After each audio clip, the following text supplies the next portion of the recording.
Alright all, like the title says.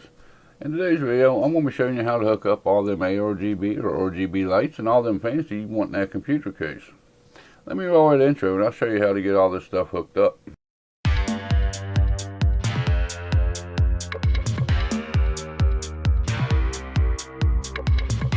Alright all, like the title says and I said in the intro, today I'm going to be showing you how to hook up all them ARGB, RGB and all them multiple fans you have in your system.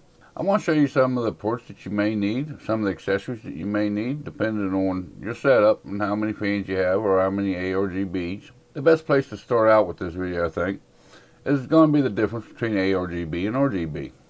I'm not going to go real in depth about the differences, but there is a difference. I hope you guys can see this alright. But on this picture of this motherboard I got pulled up here, you have the ARGB right here on the left, and on the right you have the Rgb connector. The Rgb is a 5 volt 3-pin connector. That block right there where my arrow's at, it don't have a pin in it, and on the connector it's actually blocked out, so you can't interchange these things. Your 12 volt Rgb has a 4-pin connector on it. These ain't like your chassis fans. Your chassis fans, if you have a 3-pin fan, you can plug into a 4-pin fan. Your ARGB and RGB can't do this because of the way they're controlled. Your ARGB is the newer type of RGB lighting. It is more digitally controlled than the RGB is. The RGB, they make different colors by sending different voltages to what color you're asking for to make the colors you want. And the ARGB is more digitally controlled. With ARGB, you usually get more color range, you usually get more color depth, they usually last longer.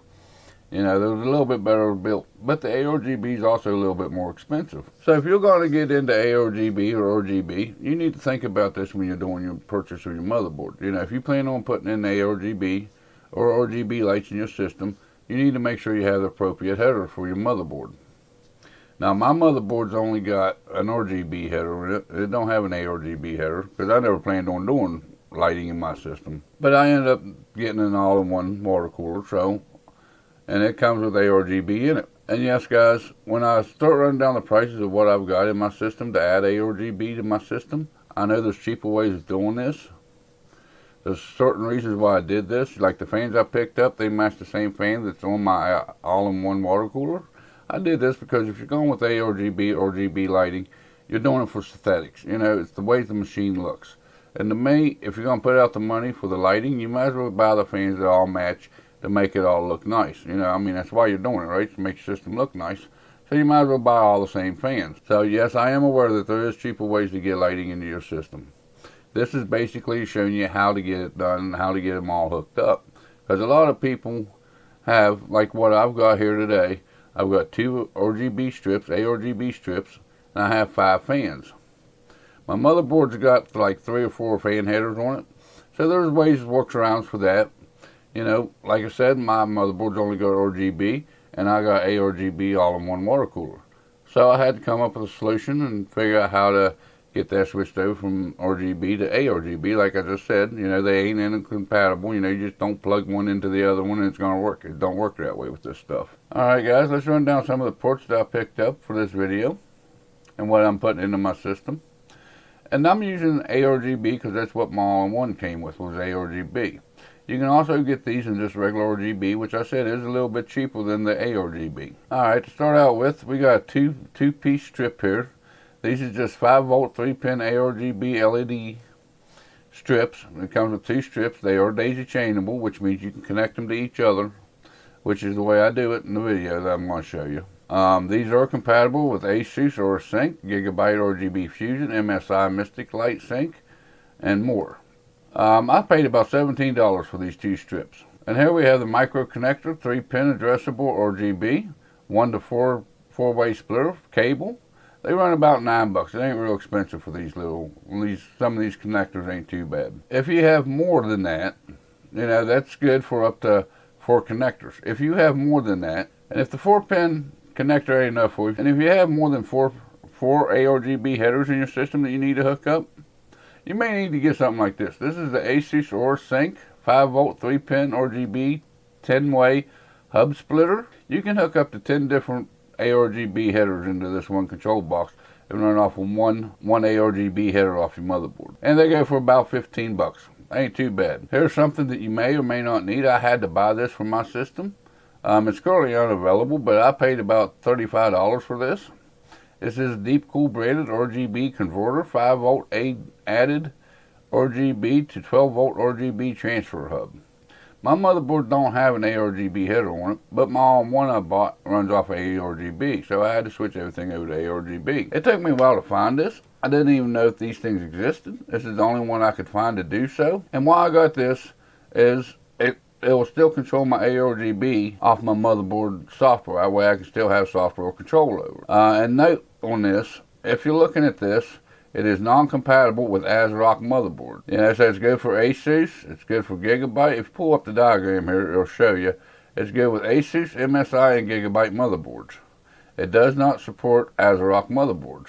So if you're looking for, if you're running an ASRock motherboard, you may need to find a different converter box if necessary. Alright, now to do all them fans, you have multiple fans and don't have enough fan headers. What do? This here is a little 3-pin PMW fan splitter. You've seen me use these in other videos that I've done. Well, I've had more fans than I've had fan headers. It just splits one PMW fan header into 3. I wouldn't suggest doing more than 3 fans off of one PMW header, if that's the only power you have powering the fans. If you have more than 3 fans in your system, you can pick up something like this.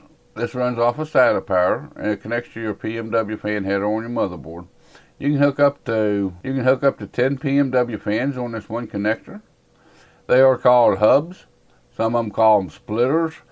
You know, there's different names for these things. They run about $12 for these things. It ain't real expensive. For the fans that I'm using in this tutorial, is these Fractal design Prisma AL12 120mm. They do have addressable RGB. I bought them in a 3-pack kit. They are a little bit on the expensive side of $63.99. And for my all-in-one that I'm adding into my system, it's the Fractal design Celsius Plus S28 Prisma. It is a 280mm, which I do have a video out on installing this in the Focus G case. I'll put a link to that video up here in the card for you if you'd like to go check that one out. But I paid about $182 for this all-in-one water cooler. Altogether with everything I showed you here, I've got about $335 into my system, into the ARGB and everything else. Now, I know there's ways you can get ARGB or RGB lighting into your system that's a lot cheaper than this, which I will be coming up with a video on how to do that. But this is what I paid for what I've got. And like I said, that converter box added about $36 to it, you know, which ain't necessary. You know, that's something to keep in mind when you're looking at your motherboards. You know, if you plan on running ARGBs, you plan on running an all-in-one, which most of them runs ARGB now, you need to make sure that they have an ARGB header on your motherboard. If you're running regular RGB, you need to make sure you have the appropriate header on your motherboard for RGB. And like I said, there's a 3-pin and a 4-pin, and they are not interchangeable. They will not work correctly. And because of the pin laid out, you really can't get them plugged into each other. And in case you didn't know, you know, your fans on the front of your case need to be intakes. The back and the upper ones needs to be exhaust. And you want to try to do I try to do a positive pressure, which mine ends up being a negative pressure by the end of this video. But you do a positive pressure, it kind of cuts down on some of the dust control inside your system. But I think I got a typical setup here. I got 5 RGB fans, ARGB fans, and I have 2 ARGB strips. I think that's pretty common setup for what you would have in a system that people's wanting to hook up. So let's get in the video here and I'll show you how to get all this stuff hooked up. Then, you know, I'm dealing with ARGB today. They also have all these connections and whatnot for RGB as well. But mine is ARGB because that's what my cooler came with. So that's what I'm dealing with today is ARGB. Let me roll that video and show you how to get all these lights and fans hooked up in your system. Take the RGBs from my fans and actually daisy chain them together, because I do have a premium set of fans. So I could daisy chain these 2 together. I could take and daisy chain all 3 of these together. And by looking at the diagram that came with the little converter box here, I need to use this one up here because I do have an ASUS that they can plug that together. Alright, now that plugged together, and don't forget we still have the SATA cable here that we have to hook up. which I can use the SATA cable that's hooked up to my hard drive for that one. Let's go ahead and get these here daisy chained like they need to be. Okay, so this one here, we'll take this one and we'll plug it into this one. Just like so. Okay, now both of them fans are operating off of this one, which we'll plug that into one of our splitters. You need these, need to dig out some of these male-to-male connectors here for this, which they come in the package. Be able to get these to work right. So you need to put this one on this. Line up the pins the way they're supposed to be lined up, push them down one, and that's a female, so you just slide these back, so you slide these together, just like so. Okay, now for my back fan and the two exhaust fans, we're going to do these the same way, but I'm going to have 3 of them pinned together instead of just 2 of them. So we'll daisy chain these 2 together, just like so. Okay, then we'll find the 3rd one here.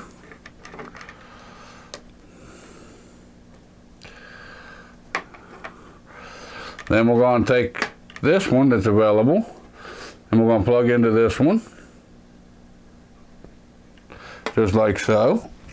Then we're going to get in our little baggie here that came with one of these kits. I think it came with the converter box actually. You get another male-to-male connector.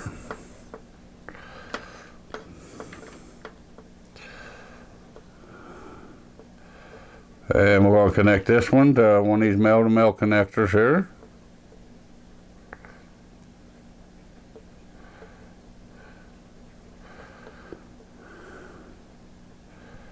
Just like so.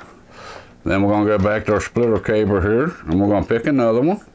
Really don't matter which one. I mean, I guess you could, for cable management purposes, you could look closely and see where you wanted each one of them plugged in at. So I got 2 left. I got the one coming off my Argb strips. So I need to get another male connector out here. And then this one here, you're gonna line them up, slide them together just like the other ones. All right, there we go. Then you find your other splitter cable here, and you hook it up to this one. And as you can tell, all these have got little arrows. You have to make sure the arrows are lined up because that 12 volt rail on them, or because that's the power cable to them. Then we got one other one up here. This is coming off a pump header. So we have to get another male-to-male and put this one together and hook up our pump. Which needs to be in 3 pins with that one blocked off. You can't really get them backwards. There's only one way to really plug them things in. Okay, now for the SATA power, to get power to it. Now here where my hard drive is, I'm gonna flip one of these out. And it's L shaped, just like your regular SATA power for your hard drive or your SSD. It's the exact same fitting, or the exact same connector there.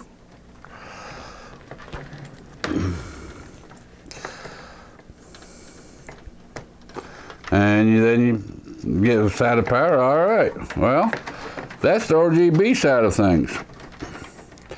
No, guys, we ain't done yet. We still have all the fan connectors yet. These here is just for the RGBs.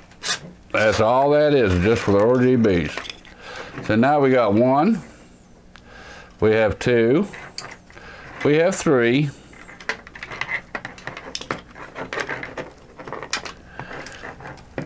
we have 4, and we have number 5 for the fan connectors. This cable here has a special fitting on it with a special notch on it. Unlike your one that hooks up to your motherboard, you just take it, slide it in there, it clicks into place, just like so. Then you gotta run this end of the cable, which is just a standard PMW fan header, out to your motherboard. So let's see where our PMW chassis fan header is. Looks like we got one right here, which would be the easiest one to get to. So I'm going to run the cable out through this cutout with the 24 pin, because it's right there beside the 24 pin.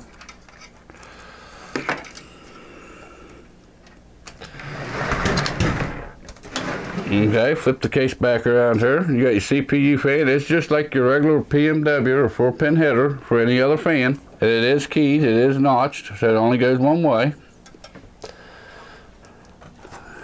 Just slides on there like so. There's the fan hub. Alright, and you just take your PMW fans, just like you would on your motherboard, and start connecting them up.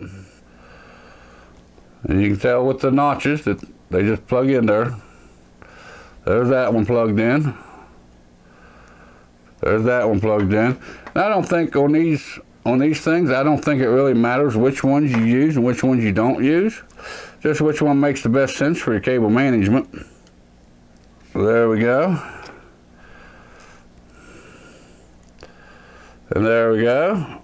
Now the trick of this one's going to be, if you don't want to run another cable from your power supply, you got to figure out where to mount this, the way you can run another SATA off of your power supply cable for your SATA drive, like I do. Or you can run a separate SATA cable if you want. But me, I'd rather not have to run another SATA cable. And just like any other SATA cable, it is keyed, so it only plugs in one way. Which I may have to, which I think I'm going to. I'm going to unplug my SATA drive. I'm going to run my cable from my power supply over to my SATA drive. There we go. I'm going to plug that one into my SATA drive. Now since we got that, and we also have our Argb connector hooked up to that to change it from RGB to ARGB. Alright, now we need to run a power cable into our fan splitter, so we can have 12 volt power to it, just like so. Which I'll try to get some kinks out of that cable before I actually fix this thing someplace. But now, since we got everything plugged up like that, we want to test boot it. Power on the power button. There you go. The lights are showing on the motherboard.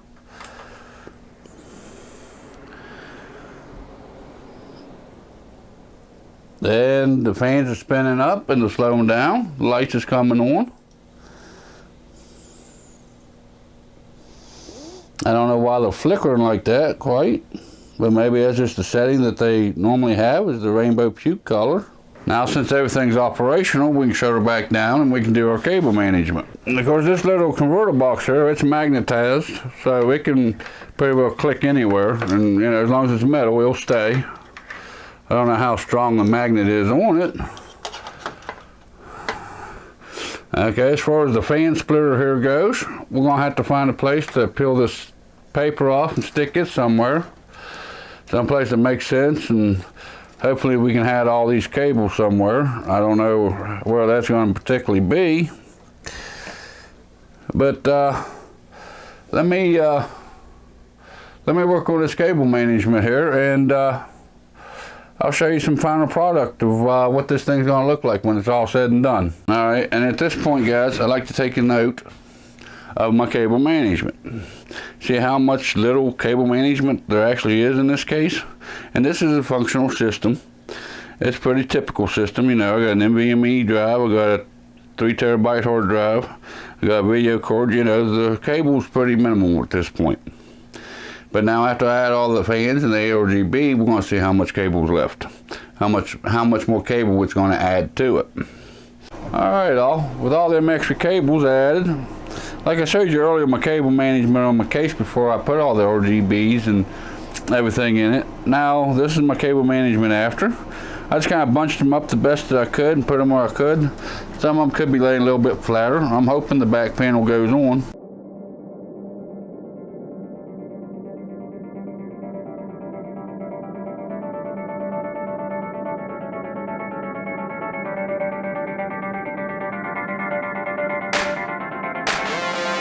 Alright all, and that's pretty well the way you hook up all them ARGB or RGB lights. Like I said, I was dealing with ARGB in this tutorial.